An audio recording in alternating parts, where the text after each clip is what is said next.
ಎಲ್ರಿಗೂ ನಮಸ್ಕಾರ. ನಾನು ನಿಮ್ಮ ಗಿರೀಶ್ ಮಟ್ಟಣ್ಣವರ. ಕಳೆದ ಒಂದಿಷ್ಟು ದಿನದಿಂದ ಕೆಲವೊಬ್ಬರು SIT ತನಿಖೆಯ ಬಗ್ಗೆ, ಧರ್ಮಸ್ಥಳ ಪ್ರಕರಣದ ಕುರಿತು ತನಿಖೆ ಮಾಡ್ತಾ ಇರುವಂತಹ SIT ತನಿಖೆಯ ಬಗ್ಗೆ ಅನುಮಾನ ವ್ಯಕ್ತಪಡಿಸ್ತಾ ಇದ್ದಾರೆ. ಮತ್ತು ಇನ್ನು ಕೆಲವರು ಯಾವುದೇ ಕಾರಣ ಇಲ್ಲದೇನೆ, ಹಿಂದು ಮುಂದು ಯೋಚನೆ ಮಾಡ್ದೇನೆ SIT ಬಗ್ಗೆ ಲೂಸ್ ಟಾಕ್ ಮಾತಾಡ್ತಾ ಇದ್ದಾರೆ. ಇಡೀ SIT ತನಿಖೆಯ ಬಗ್ಗೆ, ಅದರಲ್ಲಿ ಹಿರಿಯ ಪತ್ರಕರ್ತರಾದಂತಹ ಮತ್ತು ಪತ್ರಿಕೋದ್ಯಮಿಗಳಾದಂತಹ ಹಿರಿಯರಾದಂತಹ ಶ್ರೀ ಪಬ್ಲಿಕ್ ಟಿವಿ ರಂಗನಾಥ್ ಅವರು ನಿನ್ನೆ ಹೇಳ್ತಾರೆ, ಬಹುಶಃ ನಿನ್ನೆನೋ ಮೊನ್ನೆನೋ, ನಾನು ಅದನ್ನ ಯೂಟ್ಯೂಬಲ್ಲಿ ನೋಡಿದ್ದು, ಪಬ್ಲಿಕ್ ಟಿವಿ ಯೂಟ್ಯೂಬಲ್ಲಿ, SIT ಮೇಲ್ಗಡೆ ಬಿದ್ದಿದ್ದನ್ನ ಯಾಕೆ ತನಿಖೆ ಮಾಡ್ತಾ ಇದ್ದಾರೆ ಅಂತ ಹೇಳಿ. ಇದನ್ನು ನೋಡಿ ನನಗೂ ಕೂಡ ಸ್ವಲ್ಪ ನಗು ಬಂತು. ಸುಮಾರು ಜನ ಅವರ ಒಂದು ಹೇಳಿಕೆಗೆ ಸಾಕಷ್ಟು ಟೀಕೆಯನ್ನ ವ್ಯಕ್ತಪಡಿಸ್ತಾ ಇದ್ದಾರೆ. ಬಹುಶಃ ಶ್ರೀಯುತ ರಂಗನಾಥ್ ಅವರಿಗೆ ಗೊತ್ತಿಲ್ಲ ಅಂತ ಕಾಣುತ್ತೆ. SIT ತನಿಖೆ ಆಗಿರೋದು ಬರೀ ಅಗಿಯೋದಕ್ಕಲ್ಲ. ಅವನು ಚಿನ್ನಯ್ಯ ತೋರಿಸ್ಬಿಟ್ಟ, ಅದನ್ನು ಹೋಗಿ ಅಗಿರಿ ಅನಾಮಿಕ ವ್ಯಕ್ತಿ ತೋರಿಸ್ಬಿಟ್ಟ, ಅದನ್ನು ಅಗಿರಿಯ, ಬಹುಶಃ ಅದಿಷ್ಟೇ ಕೆಲಸ ಹೇಳೋದಿತ್ತಂದ್ರೆ ಯಾವ್ದಾದ್ರು ಒಬ್ಬ JCB ಕಾಂಟ್ರಾಕ್ಟರ್ ಹೇಳ್ಬಿಡ್ತಿದ್ರು, ಅಗಿರಿಯಪ್ಪ ಹೋಗಿ ಅಂತ ಹೇಳಿ. ಧರ್ಮಸ್ಥಳ ಕ್ರೈಮ್ ನಂಬರ್ 39/2025 ಧರ್ಮಸ್ಥಳ ಅನ್ನೋದು, ರಂಗನಾಥ್ ಜಿ ಅವರೇ, ಧರ್ಮಸ್ಥಳ ಪ್ರಕರಣಗಳು ಅಂತಾನೆ ಉಲ್ಲೇಖ ಮಾಡ್ತಾರೆ. ಅಂದ್ರೆ ಧರ್ಮಸ್ಥಳದಲ್ಲಿ ನಡೆದಂತಹ ಅನೇಕ ಪ್ರಕರಣಗಳು, ಅದು ಮಿಸ್ಸಿಂಗ್ ಇರಬಹುದು, ಡೌಟ್ಫುಲ್ UDR ಇರಬಹುದು, ಅಥವಾ ಅದಕ್ಕೆ ಸಂಬಂಧಪಟ್ಟಂತಹ ಯಾವುದೇ ಪ್ರಕರಣಗಳಿರಬಹುದು. ಆನಂತರ ಇವರು ಹೇಗೆ ನಿರ್ಧಾರ ಮಾಡಿಬಿಟ್ರು, ಸ್ಥಳಕ್ಕೆ ಹೋಗ್ಲಾರ್ದೇನೆ, ನೋಡ್ಲಾರ್ದೇನೆ, ಯಾವುದೇ ಒಬ್ಬ ಕ್ಯಾಮ್ರಾಮನ್ ಹೋಗಿಲ್ಲ, ವರದಿಗಾರರು ಹೋಗಿಲ್ಲ, ಅದು ಮೇಲ್ಗಡೆನೆ ಬಿದ್ದ್ಬಿಟ್ಟಿದ್ದು ಅಂತ ಹೆಂಗ್ ಹೇಳ್ತಾರೆ? ಅದು ಹೂತಿದ್ದು ಕೂಡ ಆಗಿರಬಹುದಲ್ಲ. ಹೂತಿದ್ದು ನೋಡಿ, it has stood 15 to 20 monsoons. ಒಂದು ಮಾನ್ಸೂನ್ ನಲ್ಲಿ ಎಷ್ಟೊಂದು ಮಳೆ ಆಗುತ್ತೆ, ಎಷ್ಟೊಂದು ಮಳೆಯಾಗಿ ಎಷ್ಟೊಂದು ಸಾಯಿಲ್ ಇರೋಜನ್ ಆಗುತ್ತೆ. 10 ವರ್ಷ, 15 ವರ್ಷ, ಅಥವಾ 4-5 ವರ್ಷನೇ ತಗೊಳ್ಳಿ ನೀವು, ಎಷ್ಟು ಸಾಯಿಲ್ ಇರೋಜನ್ ಆಗುತ್ತೆ. ಮಣ್ಣಿನ ಸವಕಳಿ, ಮಣ್ಣು ಕೊಚ್ಚಿಕೊಂಡು ಹೋಗಿ ಪ್ರಾಕೃತಿಕ ಒಂದು ಆ ಚೇಂಜಸ್ ನಿಂದ ಹೂತಿಟ್ಟಂತ ಶವ ಅದು ಮೇಲ್ಗಡೆ ಕಾಣಿಸ್ಕೊಂಡೇ ಕಾಣಿಸುತ್ತೆ. ಇವ್ರು ಯಾಕೆ ಏಕಾಏಕಿ ಏನು ನೋಡ್ಲಾರ್ದೇನೆ ಈ ತರ ಯಾಕೆ ಹೇಳಿಕೆ ಕೊಡ್ತಾ ಇದ್ದಾರೆ?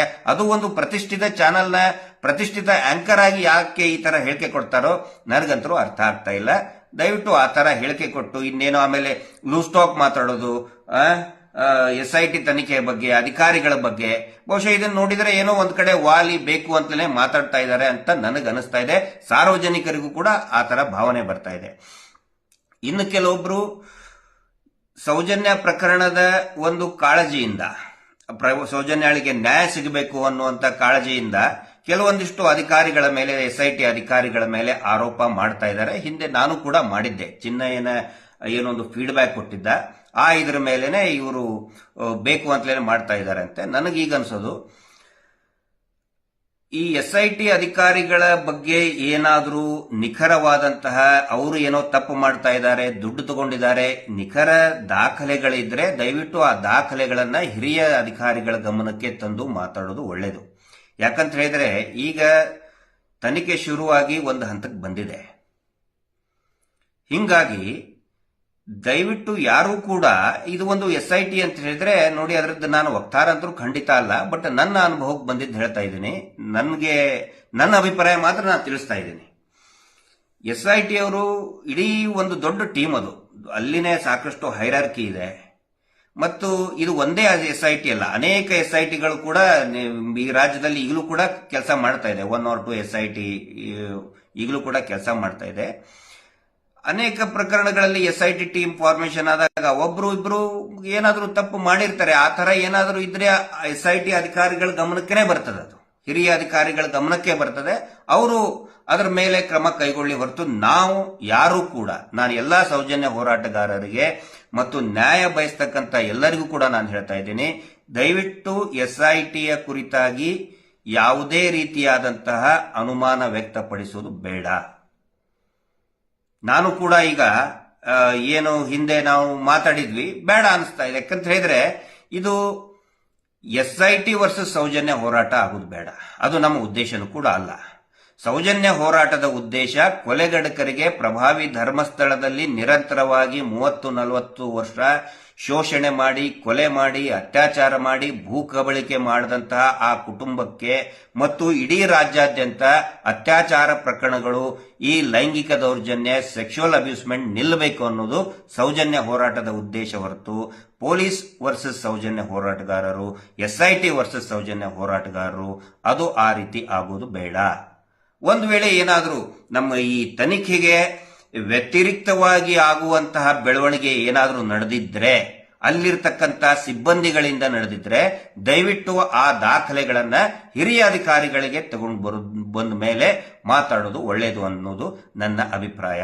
ಯಾಕಂತ ಹೇಳಿದ್ರೆ ನಾನು 10 ದಿನದವರೆಗೆ ಅಲ್ಲಿ ವಿಚಾರಣೆಯನ್ನ ನಾನು ನೋಡಿದ್ದೀನಿ. ಈ ಮಾತು ನಾನು ಏನೋ ಅವ್ರಿಗೆ ಫೇವರ್ ಮಾಡಬೇಕು ಅಂತ ಹೇಳ್ತಾ ಇಲ್ಲ. ಖಂಡಿತ ನಾನು SIT ಆಗಲಿ ಅಥವಾ ನಾವು ಅವ್ರೇನು ಬೀಗರಲ್ಲ, ನೆಂಟರಲ್ಲ, ಏನೂ ಅಲ್ಲ. ಆದರೆ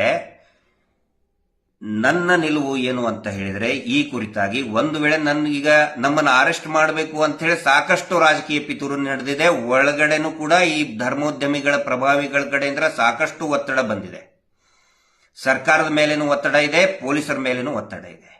ಒಂದು ವೇಳೆ ನನ್ನನ್ನ ಅರೆಸ್ಟ್ ಮಾಡಿದ್ರು ಕೂಡ, ಸುಳ್ಳು ಪಿತೂರು ಮಾಡಿ ಸುಳ್ಳು FIR ಹಾಕಿ ಅರೆಸ್ಟ್ ಮಾಡಿದ್ರು ಕೂಡ SIT ಮೇಲೆ ನನಗೆ ಖಂಡಿತ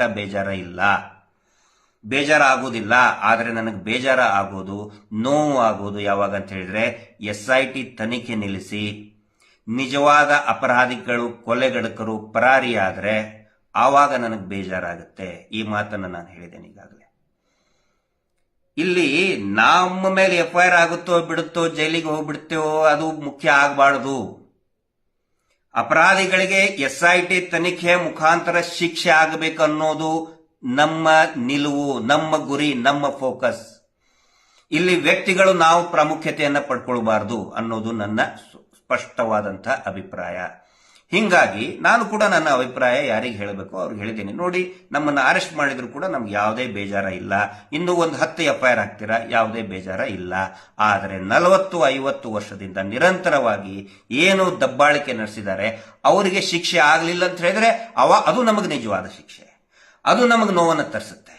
ನಮ್ಮ ಮೇಲೆ FIR ಇದ್ರೆ ನನಗೆ ನೋವು ಆಗುವುದೇ ಇಲ್ಲ. ಸುಳ್ಳು ಕೇಸ್ ಮಾಡಿಕೊಂಡು ಅರೆಸ್ಟ್ ಮಾಡಿದ್ರು ಕೂಡ ನೋವು ಆಗುವುದಿಲ್ಲ. ಅತ್ಯಾಚಾರಿಗಳು ಈ ತನಿಖೆಯಿಂದ ತಪ್ಪಿಸ್ಕೊಂಡು ಹೋದ್ರೆ ಮಾತ್ರ ಬೇಜಾರಾಗುತ್ತೆ. ಹೀಗಾಗಿ ದಯವಿಟ್ಟು ನಾನು ಆಗ್ಲಿ ಅಥವಾ ಇನ್ನು ಯಾರೇ ನ್ಯಾಯ ಬಯಸುವಂತವರು ದಯವಿಟ್ಟು SITಗೆ ತನಿಖೆ ಮಾಡೋದಕ್ಕೆ ಬಿಡಿ. ಒಂದಿಷ್ಟು ದಿನ ಅವರು ಮಾಡ್ತಾ ಇದ್ದಾರೆ. ಯಾಕಂತ ಹೇಳಿದ್ರೆ, for the first time in the history ಒಂದು ತನಿಖಾ ಸಂಸ್ಥೆ ಅತ್ಯಂತ ಪ್ರೊಫೆಷನಲ್ ಆಗಿ ತನಿಖೆ ಮಾಡಕ್ ಶುರು ಮಾಡಿದೆ. ಈ ಹಿಂದೆ ಇವರು ವಿರುದ್ಧ ಏನು SIT ಆಗಿಲ್ವಾ? ಆಗಿತ್ತು. ಸೌಜನ್ಯ ಕೇಸಲ್ಲಿ ಕೂಡ SIT ಫಾರ್ಮೇಶನ್ ಆಗಿತ್ತು. ತನಿಖೆ ಮಾಡಿದ್ದು ಎಷ್ಟು ದಿನ? ಒಂದು 5-6 ದಿನ. ಸಂತೋಷ್ ರಾವ್ ಸಿಕ್ಕ ಮೇಲೇನೂ ಕೂಡ ಆ SIT 4 ತಂಡಗಳು ಆಯ್ದು. 4 ತಂಡಗಳಾದಾಗ ಇವನು ಮಾಡಿಲ್ಲ, ಇವನ ಜೊತೆಗೆ ಅಂದ್ರೆ ಒಬ್ಬ ವ್ಯಕ್ತಿಯಿಂದ ಆಗಿಲ್ಲ, ಇನ್ನೂ 5-6 ಜನ ಇದಾರೆ ಅಂತ ಹೇಳಿ ತನಿಖೆ ಪ್ರಾರಂಭ ಸ್ಟಾರ್ಟ್ ಮಾಡಿ 5-6 ದಿನಕ್ಕೆ SITನೇ ಕ್ಲೋಸ್ ಮಾಡಿಬಿಟ್ರು. ಮತ್ತೆ CID ತಗೊಂಡು ಬಂದ್ರು. CID ತನಿಖೆ ಮಾಡಿದ್ರು ಬರೀ 18 ದಿನ, 18-20 ದಿನಕ್ಕೆ ವರದಿ ಕೊಟ್ಟು ಮುಗಿಸಿಬಿಟ್ರು. CBI ಮಾಡಿತು. CBI ಕೂಡ ಯಾವುದೇ ರೀತಿಯಾದಂತಹ ಪರಿಣಾಮಕಾರಿಯಾಗಿ ಮಾಡಲಿಲ್ಲ. But for the first time ಆನಂತರ ಪದ್ಮಲತಾ ಪ್ರಕರಣದಲ್ಲಿ ಕೂಡ CID ತನಿಖೆ ಆಗಿದೆ. ಅದು ಕೂಡ ಪೂರ್ತಿ ಆಗಲಿಲ್ಲ. ಅದು ಕೂಡ C ರಿಪೋರ್ಟ್ ಕೊಡ್ತು. ಆ ಗತಿ ಈಗ SITಗೆ ಆಗಬಾರ್ದು. ತುಂಬಾ ಚೆನ್ನಾಗಿ ಮಾಡ್ತಾ ಇದ್ದಾರೆ. ಈಗ ಸಣ್ಣ 1-2 ತಪ್ಪು ಒಂದು ಟೀಮ್ ನಲ್ಲಿ ಹಾಗೆ ಆಗಿರ್ತದೆ. ಒಬ್ರು ಇಬ್ರು ಸಿಬ್ಬಂದಿ ಇದ್ದೇ ಇರ್ತಾರೆ. ಹಂಗೆ ಹೇಳಿ ಇಡೀ ಎಂಟೈರ್ SIT ಬಗ್ಗೆ ನಾವು ಅನುಮಾನ ವ್ಯಕ್ತಪಡಿಸುವುದು ಬೇಡ. ಫಾರ್ ದ ಫಸ್ಟ್ ಟೈಮ್ ಇಷ್ಟು ಚೆನ್ನಾಗಿ ಇಷ್ಟೊಂದು ಪ್ರೊಫೆಷನಲ್ ಆಗಿ ಮಾಡ್ತಾ ಇದ್ದಾರೆ. ಬಂಗ್ಲೆಗುಡ್ಡೆ ಬಗ್ಗೆ ಈ ಸುಸೈಡ್ ಪಾಯಿಂಟ್ ಅಂತ ಕೆಲವೊಬ್ರು ಅಪಪ್ರಚಾರ ಅನ್ನೋದಲ್ಲ, ಸುಸೈಡ್ ಪಾಯಿಂಟ್ ಅಂತ ಒಂದು ನಾಟಕ, ಡ್ರಾಮಾ, ಒಂದು ಹೊಸ ಸ್ಕ್ರಿಪ್ಟ್, ಈ ನಕಲಿ ದೇವಮಾನವನ ಒಂದು ನಾಟಕ ಮಂಡಳಿ ಅಂತ ಇದೆ. ಅದು ದಿನ ಒಂದೊಂದು ಸ್ಕ್ರಿಪ್ಟ್ ಬರಿತಾ ಇರ್ತದೆ. ಸುಸೈಡ್ ಪಾಯಿಂಟ್ ಯಾರಾದ್ರೂ ಹೋಗಿದ್ರೇನ್ರಿ ಅಲ್ಲಿ? ಯಾರಾದ್ರೂ ಅಲ್ಲಿ ಟ್ರೆಕ್ಕಿಂಗ್ ಪಾಯಿಂಟ್ ಇದ್ದಂಗಿದೆ. ಅಲ್ಲಿ ಎಷ್ಟು ಕಷ್ಟ ಪಡ್ತಾ ಇದ್ದಾರೆ SIT ಅಧಿಕಾರಿಗಳು. ನನಗನ್ಸಿದ ಮಟ್ಟಿಗೆ ಇಂಡೋ ಬಾಂಗ್ಲಾ ಬಾರ್ಡರ್ ನಲ್ಲಿ, ಕಾಡಿನಲ್ಲಿ ಯಾವ ರೀತಿ ಸೈನಿಕರು ಕಾರ್ಯಾಚರಣೆ ಮಾಡ್ತಾರೆ ಆ ರೀತಿ SIT ಅಧಿಕಾರಿಗಳು ಕಾರ್ಯಾಚರಣೆ ಮಾಡ್ತಾ ಇದ್ದಾರೆ, ಕೆಲಸ ಮಾಡ್ತಾ ಇದ್ದಾರೆ. ಮಳೆ ಇರಬಹುದು, ಬಿಸಿಲಿರಬಹುದು, ಬೆಳಿಗ್ಗೆ ಚಳಿ ಇರಬಹುದು, ಅಂತದ್ರಲ್ಲಿ ಕೆಲಸ ಮಾಡ್ತಾ ಇದ್ದಾರೆ SIT ಅಧಿಕಾರಿಗಳು. ಅವರು ಕೂಡ ಅವ್ರ ಹೆಂಡತಿ ಮಕ್ಕಳನ್ನ ಬಿಟ್ಟು, ಅವ್ರಿಗೂ ಕೂಡ ಅವ್ರದೇ ವೈಯಕ್ತಿಕವಾದಂತಹ ತೊಂದರೆಗಳಿದೆ, ಸಮಸ್ಯೆಗಳೇ, ಅದನ್ನೆಲ್ಲವನ್ನು ಕೂಡ ಬದಿಗಿಟ್ಟು ಆ ಒಂದು ನಕ್ಸಲ್ ಕಾರ್ಯಾಚರಣೆ ಇರಬಹುದು ಅಥವಾ ಇಂಡೋ ಬಾಂಗ್ಲಾ ಬಾರ್ಡರ್ ಕಾಡಿನಲ್ಲಿ ಮ್ಯಾನ್ಮಾರ್ ಕಾಡಿನಲ್ಲಿ ಕೆಲಸ, ಆ ರೀತಿ ಇದೆ ಬಂಗ್ಲೆಗುಡ್ಡೆ. ಹೇಳ್ತಾರೆ ಕೆಲವೊಬ್ರು ಸುಸೈಡ್ ಪಾಯಿಂಟ್ ಅಂತ. ಸುಸೈಡ್ ಪಾಯಿಂಟ್ ಅಂತ ಹೇಳಿದ್ರೆ ಅದೇನ್ ಟೀ ಪಾಯಿಂಟ್ ಏನ್ರಿ? ನಾನು ನೋಡ್ತಾ ಇದ್ದೀನಿ 3-4 ದಿನ ಆಯ್ತು. Suicide point tea point. ಯಾಕಂತ ಹೇಳಿದ್ರೆ ಒಂದು ಟೀ ಪಾಯಿಂಟ್, ಒಂದು ಚಹಾದ ಅಂಗಡಿ, ಒಂದು ಹೋಟೆಲ್ ಫೇಮಸ್ ಆಗ್ಬೇಕಾದ್ರೆ ಅಲ್ಲಿ ಟೀ ಕುಡಿದವನು ಹೇಳಿರ್ತಾನೆ, ಇಲ್ಲಿ ಒಂದು ಟೀ ಚೆನ್ನಾಗಿ ಸಿಗ್ತದೆ ಅಂತ ಹೇಳಿದಕ್ಕೆ ತುಂಬಾ ಜನ ಅಲ್ಲಿ ಬಂದು ಟೀ ಕುಡಿತಾರೆ. ಇಡ್ಲಿ ಚಟ್ನಿ ಚೆನ್ನಾಗಿ ಸಿಗ್ತದೆ ಅಂತ ಯಾವ ತಿಂದವನು ಹೇಳಿರ್ತಾನೆ, ಅವನ ಅನುಭವ ಹಂಚ್ಕೊಂಡಿರ್ತಾನೆ, ಜನ ಫೇಮಸ್ ಆಗುತ್ತೆ. ಸುಸೈಡ್ ಪಾಯಿಂಟ್ ಹೆಂಗ್ರಿ ಫೇಮಸ್ ಆಗುತ್ತೆ ಅಂದ್ರೆ ನಿಮ್ಮ ಪ್ರಕಾರ ಸುಸೈಡ್ ಮಾಡ್ಕೊಂಡವನು ಯಾವನಿಗಾದ್ರೂ ಹೇಳಕ್ ಸಾಧ್ಯನಾ? ಸೊ ಅದು ಒಂದು ಪಾಸಿಬಿಲಿಟಿ. ಸುಸೈಡ್ ಮಾಡ್ಕೊಂಡವನೇ ಹೇಳ್ಬೇಕು, ಈ ಜಾಗದಲ್ಲಿ ಹೋಗ್ಬಿಟ್ರೆ ಒಳ್ಳೆ ಚೆನ್ನಾಗಿ ಸುಸೈಡ್ ಮಾಡ್ಕೋಬಹುದು ಅಂತ ಹೇಳಿ. ಅದು ಸಾಧ್ಯನಾ? ಇಲ್ಲ. ಎರಡನೇ ಪಾಸಿಬಿಲಿಟಿ ಏನು? ಯಾರಾದ್ರೂ ಬೋರ್ಡ್ ಹಾಕಿರ್ಬೇಕಲ್ಲಿ, ಇದು ಸುಸೈಡ್ಗೆ ದಾರಿ, ಇಲ್ಲಿ ಹೋಗೋದಕ್ಕೆ ದಾರಿ ಅಂತ ಹೇಳಿ ಒಂದು ಆರೋ ಮಾರ್ಕ್ ಹಾಕಿ. ಆ ತರ ಏನಾದ್ರು ಧರ್ಮಸ್ಥಳದಲ್ಲಿ ಇದೆಯಾ? ಅಲ್ಲಿರೋ ಆಟೋ ರಿಕ್ಷಾದವ್ರಿಗೆ ಜನಗಳಿಗೆ ಗೊತ್ತೈತೆ, ಸರ್ ಇಲ್ಲಿ ಸುಸೈಡ್ ಪಾಯಿಂಟ್ ಎಲ್ಲ ಐತ್ರಿ ಅಂದ್ಕೊಳ್ಳಿ, ಇಲ್ಲಿ ಮುಂದೆ ಹೋಗಿ ರೈಟ್ ಹೋಗಿ ಲೆಫ್ಟಿಗೆ ಹೊಳ್ಳಿ ರೈಟಿಗೆ ಸೀದಾ ಹೋದ್ರೆ ಅಲ್ಲಿ ಸುಸೈಡ್ ಪಾಯಿಂಟ್ ಬರ್ತೈತೆ ಅಂತ ಹೇಳೋರು ಯಾರಾದ್ರೂ ಇದಾರ ಅಲ್ಲಿ? ಅದು ಕೂಡ ಇಲ್ಲ. ಎಲ್ಲಿ ಕೂಡ ಲ್ಯಾಂಡ್ ಮಾರ್ಕ್ ಕೂಡ ಹಾಕಿಲ್ಲ. ಮೂರನೇ ಇನ್ನೊಂದೇನು ಸಾಧ್ಯತೆ, ಅದು ಸುಸೈಡ್ ಪಾಯಿಂಟ್ ಆಗಕ್ಕೆ ಆ ಜಾಗ ತುಂಬಾ ಫೇಮಸ್ ಆಗಿರ್ಬೇಕು. ಫಾರ್ ಎಕ್ಸಾಂಪಲ್ ಜೋಗದ ಗುಂಡಿ, ಎಲ್ಲರಿಗೂ ಗೊತ್ತಿದೆ, ಜೋಗದ ಗುಂಡಿ ಮೇಲಿಂದ ಬಿದ್ದರೆ ಸಾಯ್ತಾರ ಅಂತ ಹೇಳಿ, ಎತ್ತರದ ಪ್ರದೇಶದಿಂದ ಬಿದ್ದರೆ ಸಾಯ್ತಾರ ಅಂತ ಹೇಳಿ ಎಲ್ಲರಿಗೂ ಅದು ಫೇಮಸ್ ಪಾಯಿಂಟ್. ಬಟ್ ಬಂಗ್ಲೆಗುಡ್ಡೆ ಈ ಪ್ರಕರಣಕ್ಕಿಂತ ಮುಂಚೆ ಯಾರಿಗೂ ಕೂಡ ಆ ಬಂಗ್ಲೆಗುಡ್ಡೆ ಅಂತ ಯಾರಿಗೂ ಗೊತ್ತಿದ್ದಿಲ್ಲ, ಹೊರಗಿನವ್ರಿಗೆ ಅದ್ ಹೆಂಗ್ ಸುಸೈಡ್ ಪಾಯಿಂಟ್ ಆಗುತ್ತೆ? ಆಮೇಲೆ ಇನ್ನೊಂದು ಹೇಳ್ತಾರೆ, ಅಲ್ಲಿ ಹಗ್ಗ ಇತ್ತು, ಹೌದು ಇದ್ದಿರಬಹುದು. ವಿಷದ ಬಾಟ್ಲಿ ಇತ್ತು, ಹೌದು. ಈಗ ಬುರುಡೆ ಸಿಕ್ಕಿದ್ದು 9, 10, 7 ಅಂತ ಹೇಳ್ತಾರೆ. 7 ಅಂತಾನೆ ಹಿಡ್ಕೊಳ್ಳೋಣ. ಸ್ಮಾಲ್ ಅಂದ್ರೆ ನಂಬರ್ಸ್ ಇನ್ನು ತುಂಬಾ ಜಾಸ್ತಿ ಇದೆ. ಇವರು ಹೇಳೋ ಪ್ರಕಾರ 7 ಅಂತಾನೆ ಹಿಡ್ಕೊಳ್ಳೋಣ. ಹಗ್ಗ ಸಿಕ್ಕಿದ್ದು ಒಂದು ಹಗ್ಗಕ್ಕೆ 7 ಜನ ಹೋಗಿ ಜೋತ್ ಬಿದ್ರ? ಒಂದು ಕಾಮನ್ ಸಾಮಾನ್ಯ ಪ್ರಜ್ಞೆಗೆ ಬರುವಂತ ಪ್ರಶ್ನೆಗಳಪ್ಪ ಇವು. ಒಂದು ಹಗ್ಗಕ್ಕೆ 7 ಜನ ಹೋಗಿ ಜೋತ್ ಬಿದ್ದು ಸುಸೈಡ್ ಮಾಡ್ಕೊಂಡ್ರ? ಅಥವಾ 1ನೇ ಸಾರಿ ಜೋತ್ ಬಿದ್ದವನು ಹೇಳಿದ್ನ, ಅಲ್ಲಿ ನನ್ನ ಹಗ್ಗ ಅಲ್ಲೇ ಬಿಟ್ಟು ಬಂದಿದ್ದೇನೆ, ನೀವು ಹೋಗಿ ಅಲ್ಲೇ ಜೋತ್ ಬಿಡ್ಸಾಯಿರಿ ಅಂತ ಹೇಳಿ. ವಿಷದ ಬಾಟ್ಲ್ ಇತ್ತು. ಏನದು ವಿಷದ ಬಾಟ್ಲ್? ನಾವು ಒಂದು ಟಿವಿ ಚಾನೆಲ್ ನೋಡಿದೆ, ಅಲ್ಲಿ ವಿಷದ ಬಾಟಲ್ ಇತ್ತು. ವಿಷದ ಬಾಟಲಿ ಅಂತ ಯಾರಾದ್ರೂ ನೋಡಿದಿರ? ಹಿಂಗೆ ಇರ್ತದಂತೇಳಿ. ಸರಾಯಿ ಬಾಟ್ಲಿ ನೋಡಿದ್ಮೇಲೆ ಗೊತ್ತಾಗತ್ತೆ. ಇನ್ನು ಬೇರೆ ಬೇರೆ ಬಾಟ್ಲಿ ಇರ್ತವೆ. ಆ ಬಾಟ್ಲಿಯಲ್ಲಿ ಹಾಲು ಹಾಕಿದ್ರೆ ಹಾಲಿನ ಬಾಟ್ಲಿ ಆಗ್ತದೆ, ವಿಷ ಹಾಕಿದ್ರೆ ವಿಷ ಆಗುತ್ತೆ, ವಿಷದ ಬಾಟ್ಲಿ ಅಂತಾರೆ. ಮೂತ್ರ ಹಾಕಿದ್ರೆ, ಈಗ ಹಾಸ್ಪಿಟಲ್ ಯೂರಿನ್ ಟೆಸ್ಟಿಗೆ ಮೂತ್ರ ಹಾಕಿದ್ರೆ ಮೂತ್ರದ ಬಾಟಲ್ ಆಗುತ್ತೆ, ನೀರು ಹಾಕಿದ್ರೆ ನೀರಿನ ಬಾಟಲ್ ಆಗ್ತದೆ. ವಿಷದ ಬಾಟಲ್ ಅಂತ ಇವ್ರಿಗೆ ಹೆಂಗಪ್ಪ ಗೊತ್ತಾಯ್ತು ಅಂದ್ರೆ, ವಿಷದ ಬಾಟಲ್ ಅಂತ ಹೇಳೋದಕ್ಕೆ ಅವನು ವಿಷ ಕುಡ್ದವನು ಮಾರ್ಕರ್ ಇಂದ ಬರೆದಿರಬೇಕು. ಇಲ್ಲ ಅಂತ ಹೇಳಿದ್ರೆ ಒಂದು ಪೇಪರ್ ಅಲ್ಲಿ ಬರೆದು ಅಂಟಿಸಿರ್ಬೇಕು. ಅಂದ್ರೆ 7, 8, 10 ವರ್ಷ ಆಗೋ ತನಕನೂ ಕೂಡ ಮಾರ್ಕ್ ಹಂಗೈತ. ಅವನು ಆ ವಿಷದ ಬಾಟ್ಲಿ ಮೇಲೆ ಇದು ವಿಷದ ಬಾಟಲ್ ಅಂತ ಬರುದು, ಮಾರ್ಕರ್ ಇಂದ ಬರುದು ಸತ್ನ? ಅಥವಾ ಒಂದು ಚೀಟಿ ಸ್ಟಿಕ್ಕರ್ ಅಂಟಿಸಿ ವಿಷದ ಬಾಟ್ಲ್ ಅಂತ ಬರೆದಿಟ್ಟು ಸಾಯ್ತಾರ ಯಾರಾದ್ರು? ಇದು ನಾವು ಕೂಡ ಸ್ಟಡಿ ಮಾಡಿದ್ದೀನಿ, ನನ್ನ ಒಂದು ರೀತಿಯಲ್ಲಿ ಅಧ್ಯಯನ ಮಾಡಿದ್ದೀನಿ. ಹಗ್ಗ ಇರೋದು ನಿಜ, ಅಲ್ಲಿ ಬಾಟ್ಲ್ ಇರೋದು ಕೂಡ ನಿಜ. ಇದು ಬರೀ ಅಲ್ಲಿಷ್ಟೇ ಅಲ್ಲ, ಬಂಗ್ಲೆಗುಡ್ಡೆ ಅಷ್ಟೇ ಅಲ್ಲ, ಎಲ್ಲಾ ಕಡೆನೂ ಕೂಡ ಇವರು ಅದೇ ರೀತಿಯಾದಂತಹ ಒಂದಿಷ್ಟು ಬಾಟ್ಲ್ಗಳನ್ನ ಇಟ್ಟಿರ್ತಾರೆ. ಈ ಮಾತನ್ನ ನೀವು ಅಲ್ಲಿ ಒಬ್ಬ ಸ್ಥಳೀಯ ನಮ್ಮ ಮುಂದೆ ಹೇಳಿದ್ದಾನೆ, ಅವಾಗಲೇ ಸ್ಟೇಟ್ಮೆಂಟ್ ಕೊಟ್ಟಿದ್ದಾನೆ. ಆ ಚಿಕ್ಕ ಬಾಲಕಿ ಸತ್ತಾಗ ಪೊಲೀಸರೇ ಬರ್ತಾರೆ, ಅದ್ರ ಪಕ್ಕ ಒಂದು ಬಾಟ್ಲು, ಆ ಬಾಟ್ಲ್ ಮೇಲೆ ಇವರೇ ಬರೆದಿರ್ತಾರೆ ವಿಷದ ಬಾಟಲ್ ಅಂತ ಹೇಳ್ಕೊಂಡು. ಡೆತ್ ನೋಟ್ ಕೂಡ ಇವರೇ ತಗೊಂಡು ಬಂದು ಅಲ್ಲಿಟ್ಟು ಫೋಟೋಗ್ರಾಫರ್ನ ಮುಂದೆ ಕರೆಸಿ ಒಂದು ಫೋಟೋ ಹೊಡ್ಕೊಂಡು ಹೋಗ್ಬಿಡ್ತಾರೆ. ಅಂದ್ರೆ ಎಲ್ಲರಿಗೂ ಅನಿಸ್ಬೇಕು ಈ ಹುಡುಗಿ ವಿಷ ಕುಡಿದು ಸತ್ತಿದ್ದಾಳೆ, ಅಥವಾ ಈ ವ್ಯಕ್ತಿ, ಈ ಗಂಡಸು ವಿಷ ಕುಡಿದು ಸತ್ತಿದ್ದಾನೆ ಅಂತ. ಆಮೇಲೆ ಆಲ್ಮೋಸ್ಟ್ ಎಲ್ಲವೂ ಕೂಡ ಅಲ್ಲಿ ಕಟ್ಟಿದ ಸ್ಥಿತಿಯಲ್ಲಿವೇ ಇರ್ತವೆ. ಆದರೆ ಯಾವ ಕೂಡ ನೇತು ಬಿದ್ದಿದ್ದಲ್ಲ, ಕೆಳಗಡೆ ಕುಂತಾಗೂ ಕೂಡ ಅದನ್ನ ಕಟ್ಟಿರ್ತಾರೆ. ಸೌಜನ್ಯ ಡೆಡ್ ಬಾಡಿ ಕಟ್ಟಿದ ಸ್ಥಿತಿಯಲ್ಲಿತ್ತು, ಪದ್ಮದತ್ತಾಳ ಡೆಡ್ ಬಾಡಿ ಕಟ್ಟಿದ ಸ್ಥಿತಿಯಲ್ಲಿತ್ತು, ಅನೇಕ ದೇಹಗಳು ಕಟ್ಟಿದ ಸ್ಥಿತಿಯಲ್ಲಿರ್ತವೆ. ಇದೊಂದು ಪ್ಯಾಟರ್ನ್, ಇದೊಂದು ಮೋಡಸ್ ಆಪರಂಡಿ. ಅಂದ್ರೆ ಅಕ್ರಮ ಅಥವಾ ಅಪರಾಧ ಮಾಡುವಂತಹ ವಿಧಾನ, ಮೋಡಸ್ ಆಪರಂಡಿ. ಆ ಕ್ಷೇತ್ರ, ಆ ಧರ್ಮಸ್ಥಳದ ಪ್ರದೇಶದಲ್ಲಿ ನಿರಂತರವಾಗಿ ಇದೇ ಒಂದು ಮೋಡಸ್ ಆಪರಂಡಿ, ಇದೇ ಒಂದು ಪ್ಯಾಟರ್ನ್ ಅಲ್ಲಿ ಹೆಣಗಳು ಬೀಳ್ತಾ ಇದ್ದಾವೆ.